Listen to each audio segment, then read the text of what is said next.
Hi everybody, my name is Stephen Cunnane, and I will be your animation instructor on this Gnomon workshop video for creature combat animation.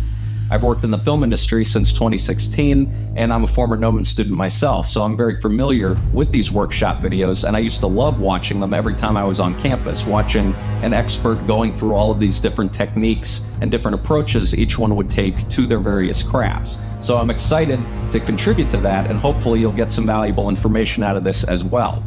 In my career, I've worked on many creature-heavy television shows and movies such as Game of Thrones, Lost in Space, and Maleficent. All of those had very heavy presence of creatures in them, giving different performances and being in various action scenes. These were all action-heavy shows. So if you're going to go into the field of creature animation, knowing how to do certain things like attacks and fights is very valuable knowledge.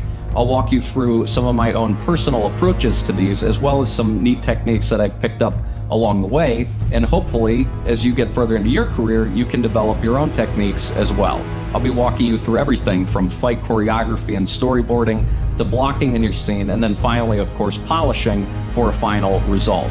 I'll be showing you some artistic tips as well as some technical tips that you can utilize, hopefully, in your workflow. Thank you, and I hope you enjoy the tutorial.